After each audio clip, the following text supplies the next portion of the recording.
Hello friends, मैं हूं doctor Surabhi Solanki और आज इस वीडियो में आपको बताने वाली हूं कि क्या पीरियड्स आने के बाद भी प्रेग्नेंट होते हैं। कई लोगों के मन में ये डाउट होता है कि पीरियड आ भी जाता है तभी भी उन्हें लगता है कि कहीं हम प्रेग्नेंट तो नहीं हैं। तो इसी सवाल का जवाब आज मैं आपको इस वीडियो में देने वाली हूँ। देखिए, नॉर्मली क्या होता है कि हर महीने जो एक महिला का शरीर होता है वो अपने आप को एक प्रेगनेंसी के लिए प्रिपेयर करता है। उनके जो बच्चेदानी के अंदर की परत होती है वो धीरे धीरे मोटी होती चली जाती है और उसके बाद मिड साइकिल में, जैसे कि फॉर एग्जांपल अगर 28 दिन की साइकिल है किसी महिला की, यानी कि हर 28 दिन पे पीरियड आता है, तो जनरली जो 14th डे होता है, कब से जो आपका लास्ट मेंस्ट्रुअल पीरियड का पहला दिन था, जिस दिन आपका ब्लड फ्लो स्टार्ट हुआ था, उससे 14th डे पे जनरली ओव्यूलेशन होता है, यानी कि अंडाशय में से एग रिलीज होता है और वो जनरली 24 आवर्स से लेके 48 आवर्स तक जिंदा रह सकता है। अगर इस बीच कोई शुक्राणु मौजूद है, कोई स्पर्म मौजूद होता है फीमेल की बॉडी में, तो वहां पे फर्टिलाइजेशन हो जाता है एग और स्पर्म का और एक एम्ब्रियो फॉर्म होता है। धीरे धीरे करके वो आपके यूट्रस की तरफ मूव करता है और फर्टिलाइजेशन के करीब 6 दिन के बाद इम्प्लांटेशन होता है, यानी कि बच्चा जो है वो बच्चेदानी की लेयर से चिपक जाता है। अगर ये प्रोसेस हो जाता है तो उसके बाद फिर महिला का अगला पीरियड नहीं आता है और प्रेगनेंसी के लिए शरीर फिर अपने आप को तैयार करने लग जाता है। अब दूसरी सिचुएशन ये होती है कि अगर अंडा तो रिलीज होता है मिड साइकिल में, वहां पे कोई भी स्पर्म्स अवेलेबल नहीं है, कोई शुक्राणु अवेलेबल नहीं है, कोई सेक्सुअल रिलेशनशिप नहीं बना है उस साइकिल में, तो क्या होगा, कोई फर्टिलाइजेशन नहीं होगा वहां पे, तो अगला पीरियड जो है वो आ जाता है। अगला पीरियड कैसे आता है, उसमें क्या होता है कि ओव्यूलेशन के ही 14 दिन के बाद जो यूट्रस की जो अंदर की लाइनिंग थी, जो अभी तक अपने आप को जिसने मोटा कर लिया था, मोटी हो गई थी बच्चे को धारण करने की तैयारी में, वो फिर झड़ जाती है, वो लाइनिंग झड़ जाती है और साथ में ब्लड आता है, क्योंकि उस लाइनिंग के साथ साथ ब्लड वेसल्स भी जुड़े हुए होते हैं, तो वो भी वहां से ब्लीडिंग होती है और वो जो लेयर होती है पूरी वो झड़ने लग जाती है और साथ में जो अंडा जो वेस्ट हो गया होता है वो भी निकल जाता है। तो ये आपका पीरियड होता है, यानी कि अगला पीरियड जो आपका आता है उसमें यही सब होता है। जो आपके यूट्रस के अंदर की लाइनिंग होती है जो मोटी हो गई होती है वो झड़ती है, अंडा, म्यूकस, थोड़ा ब्लड आता है, तो ये आपका पीरियड होता है। इस तरीके से आपका पीरियड आ जाता है अगर जिस महीने में आपकी प्रेगनेंसी नहीं होती है। तो इस तरीके से हमने देखा कि जब आपका पीरियड रुक जाता है तो जनरली चांसेस होते हैं कि आपकी प्रेगनेंसी हुई होगी और उस जो आपकी पीरियड की ड्यू डेट होती है उसके एक हफ्ते बाद अगर आप प्रेगनेंसी टेस्ट करेंगे तो जनरली पॉजिटिव आएगा और आपको पता चल जाएगा कि आप प्रेग्नेंट हैं। अब कुछ सिचुएशन ऐसी हो सकती है, क्या ऐसी संभावना है कि आपको ब्लड तो आ रहा है लेकिन प्रेगनेंसी भी है, क्या ये हो सकता है?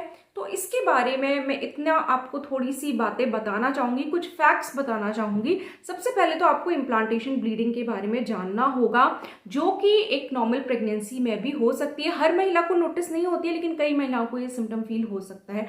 उसमें क्या होता है कि जिस टाइम पे जो बच्चा होता है, जो एम्ब्रियो होता है, वो आपकी यूट्रस की अंदर की परत से चिपकता है, उस टाइम पे थोड़े बहुत जो ब्लड वेसल्स डैमेज होते हैं उसकी वजह से थोड़ी ब्लीडिंग हो सकती है, थोड़ी सी आपको स्पॉटिंग होती है, लेकिन ये आपके पीरियड जैसा नहीं होता है। एक तो ये जो आपके पीरियड की ड्यू डेट होती है उसके करीब 7 दिन पहले होता है। दूसरा, इसमें खाली स्पॉटिंग होती है, आपके कपड़ों में थोड़े ब्लड के दाग धब्बे लग सकते हैं। इसके लिए जनरली आपको पैड नहीं यूज करना होता है, अगर करना भी होता है तो बहुत ही हल्की सी ब्लीडिंग होगी जो कि एक पैड के लिए भी फुल नहीं कर पाएगी। तो ये तो एक इम्प्लांटेशन ब्लीडिंग हुई जिसको कि हम आराम से डिफ्रेंशिएट कर सकते हैं पीरियड की ब्लीडिंग से। पीरियड आपको पता है, अपने पीरियड्स हर महिला जानती है कि किस तरीके के होते हैं, कितना उनको ब्लड फ्लो होता है पीरियड के दौरान। तो ये इम्प्लांटेशन ब्लीडिंग उस टाइप की नहीं होगी, तो ये थोड़ी डिफरेंट होती है। इसके बाद जनरली देखा गया है अगर ये रियल की इम्प्लांटेशन ब्लीडिंग होगी तो आपका नेक्स्ट पीरियड जो है आपके टाइम से नहीं आएगा, उसके एक हफ्ते के बाद आप प्रेगनेंसी टेस्ट करेंगे तो आपको पॉजिटिव आ जाएगा। तो एक तो ये सिचुएशन हो गई कि आपको जो ब्लीडिंग हुई थी वो पीरियड्स तो नहीं था लेकिन इम्प्लांटेशन ब्लीडिंग थी। तो उस कंडीशन में हाँ, आपको ब्लीडिंग तो हुई लेकिन तभी भी आपका बच्चा ठहरा और आपकी प्रेगनेंसी है। तो ये तो एक सिचुएशन हो गई जिसमें कि वो जो ब्लीडिंग होती है वो इम्प्लांटेशन ब्लीडिंग होती है। दूसरी सिचुएशन क्या हो सकती है कि अगर आपको थोड़ा ज़्यादा फ्लो तो हो रहा है लेकिन आपकी प्रेगनेंसी भी है। क्या ये संभव है? बहुत कम केसेस में ऐसा होता है कि प्रेगनेंसी हो जाती है और फिर थोड़ा मिसकैरेज के चांसेस बनते हैं, मिसकैरेज का थोड़ा रिस्क बनता है, तो वहाँ पे थोड़ी ब्लीडिंग भी हो जाती है, जिसको कि कई महिलाएं पीरियड की ब्लीडिंग से कंफ्यूज कर लेती है। तो ये केस तब होगा अगर बहुत ही अर्ली स्टेज में मिसकैरेज हो रहा होगा या होने वाला होगा, या थ्रेटेंड अबॉर्शन का केस होगा, यानी कि जिसमें रिस्क होता है लेकिन प्रेगनेंसी कंटिन्यू कर जाती है। तो कई केसेस में ऐसा भी होता है कि थोड़ी ब्लीडिंग तो होती है, हालांकि वो आपके पीरियड नहीं होते हैं। अब इसमें इम्प्लांटेशन ब्लीडिंग से ये डिफरेंट हो सकता है, क्योंकि इसमें आपको थोड़ा ज़्यादा भी ब्लड आ सकता है, और तब भी ये संभावना है, मैं ये नहीं कह रही कि हर केस में ऐसा होगा, ये संभावना है कि हो सकता है कि आपकी प्रेगनेंसी भी कंटिन्यू कर रही हो और साथ में आपको ब्लीडिंग भी हो रही हो। ऐसा बहुत कम केसेस में होता है, लेकिन हो सकता है। इससे आपको बहुत कंफ्यूज होने की जरूरत नहीं है। प्रेगनेंसी आपको हमेशा प्रेगनेंसी टेस्ट से ही कंफर्म करनी है। अगर जिस दिन आपका पीरियड आने वाला था उस दिन पीरियड नहीं आता है, तो उसके 1 हफ्ते के बाद सही टाइम होता है प्रेगनेंसी टेस्ट करने का। आप लोग अगर बहुत जल्दी प्रेगनेंसी टेस्ट करेंगे तो आपको एक गलत रिजल्ट देखने को मिलेगा।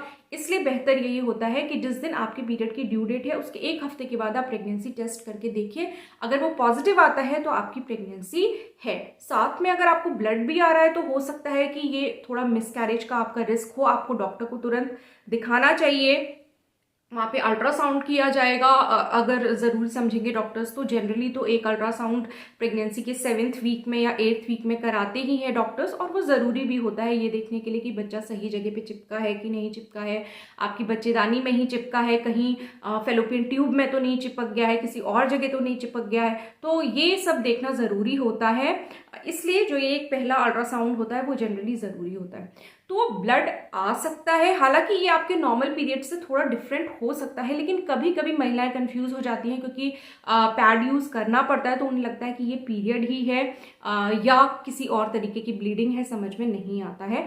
तो रेयर केसेस में ये ज़रूर संभव है, स्पेशली अगर आपका बहुत अर्ली मिसकैरेज हो रहा हो तो ये संभव है कि आपकी प्रेगनेंसी तो रुकी हुई है और साथ में आपके ब्लड भी आ रहा है। अब इसमें कुछ केसेस में तो क्या होता है कि अबॉर्शन हो जाता है, बच्चा जो है वो निकल जाता है ब्लड के साथ ही। अगर बहुत अर्ली स्टेजेस हैं तो आप ज़्यादा नोटिस भी नहीं कर पाएंगे, वो खून के थक्कों के साथ अगर कोई पीस निकलेगा भी तो आप समझ भी नहीं पाएंगे कि ये अबॉर्शन, तो कई महिलाओं को पता भी नहीं चल पाता है कि ये अर्ली अबॉर्शन हो गया। तो हर तरीके के केस हो सकते हैं। जनरली अगर हम नॉर्मल बात करें तो नॉर्मली प्रेगनेंसी में ब्लीडिंग होती नहीं है। जो आम प्रेगनेंसीज होती हैं उनमें पीरियड नहीं आता है, ब्लीडिंग भी नहीं होती है और प्रेगनेंसी नॉर्मली कंटिन्यू करती है। जो ये मैंने आपको केस बताया जिसमें कि थोड़ी ब्लीडिंग होती है और मिसकैरेज का रिस्क होता है, देखिए जनरली जो प्रेगनेंसी के पहले 3 महीने होते हैं उनमें मिसकैरेज का रिस्क सबसे ज़्यादा होता है। इसलिए कई परिवारों में तो ऐसा प्रचलन भी है कि वो अपनी फैमिली मेम्बर्स को और फ्रेंड्स को तभी बताते हैं जब पहले 3 महीने प्रेगनेंसी के सेफली बीत जाते हैं, तभी वो जनरली डिक्लेयर करते हैं कि हाँ प्रेगनेंसी है, गुड न्यूज़ है घर में। तो उसका कारण यही होता है कि पहले जो 3 महीने होते हैं प्रेगनेंसी के वो थोड़े क्रूशियल होते हैं और उन्हीं में मिसकैरेज का रिस्क सबसे ज़्यादा होता है। तो अगर मैं सम अप करूँ जो मैंने आपको इन्फॉर्मेशन दी इस वीडियो में, तो वो यही है कि देखिए पीरियड्स के साथ प्रेगनेंसी नहीं होती है, क्योंकि पीरियड्स जो हैं वो जनरली तभी आते हैं जब आपका पूरा जो एंडोमेट्रियम होता है, यूट्रस के अंदर की लाइनिंग को, अंदर की परत को एंडोमेट्रियम कहते हैं, जो कि झड़ जाता है पीरियड के दौरान, तो उसमें प्रेगनेंसी नहीं होती है, वो नॉर्मल पीरियड होता है। एक इम्प्लांटेशन ब्लीडिंग का केस होता है जिसमें कि ब्लीडिंग आपको ज़्यादा होगी ही नहीं, थोड़ी बहुत स्पॉटिंग, थोड़ी बहुत दाग धब्बे लग सकते हैं, तो वो एक अलग चीज़ भी, उसके साथ तो प्रेगनेंसी बिल्कुल होती है क्योंकि प्रेगनेंसी का ही एक सिम्टम होता है। दूसरी चीज़, अगर अर्ली मिसकैरेज का केस है, यानी कि अगर बहुत शुरुआती दौर में मिसकैरेज के चांसेस बन रहे हैं तो ज़रूर ब्लीडिंग हो सकती है। उसमें कई बार अगर आप डॉक्टर्स के पास जाते हैं और ट्रीटमेंट लेते हैं, प्रॉपर रेस्ट लेते हैं, बेड रेस्ट लेते हैं, भारी सामान नहीं उठाना और कोई एक्सर्शन नहीं लेना ज़्यादा, और कोई जो मेडिसिन आपको डॉक्टर्स देते हैं, तो उससे बच्चा बच भी सकता है और हो सकता है कि बच्चा प्रॉपर्ली ग्रो कर जाए और प्रेगनेंसी सक्सेसफुल होके एक हेल्दी बेबी को आप डिलीवर कर सकते हैं। ऐसे भी बिल्कुल केसेस हैं। लेकिन जो चीज़ आपको ध्यान रखनी है वो ये है कि प्रेगनेंसी के दौरान ब्लीडिंग अदरवाइज नॉर्मल नहीं होती है। अगर प्रेगनेंसी के दौरान आपको ब्लीडिंग हो रही है, आपका टेस्ट पॉजिटिव आ चुका है, फिर भी आपको ब्लीडिंग हो रही है, या आपको अपने पेट के निचले हिस्से में बहुत ज़्यादा दर्द महसूस हो रहा है, तो ये जनरली सब इंडिकेशंस होते हैं कि मिसकैरेज के चांसेस बन रहे हैं। ऐसे में आपको डॉक्टर को दिखाना बहुत ज़्यादा ज़रूरी होता है। तो होपफुली आज का ये वीडियो आपको कुछ यूजफुल लगा होगा, काम का लगा होगा। अगर अच्छा लगा है तो वीडियो को लाइक कीजिए और मेरे चैनल को सब्सक्राइब कीजिए। सब्सक्राइब करने के साथ साथ वो जो नोटिफिकेशन बेल है ऑल के ऑप्शन के साथ, उसको भी ज़रूर प्रेस कर दीजिएगा, ताकि मेरे आने वाले प्रेगनेंसी से रिलेटेड यूजफुल वीडियोस के नोटिफिकेशंस आपको टाइम से मिलते रहे और आपका कोई भी वीडियो मिस ना हो। अगर आप इंस्टाग्राम यूज़र हैं तो आप इंस्टा पे भी मुझे फॉलो कर सकते हैं। इंस्टा का मेरा लिंक डिस्क्रिप्शन में दे रखा है, तो बिल्कुल अगर आप चाहें तो फॉलो कर सकते हैं। मैं आपसे मिलूंगी अपने अगले वीडियो में, तब तक के लिए अपना ख्याल रखिए।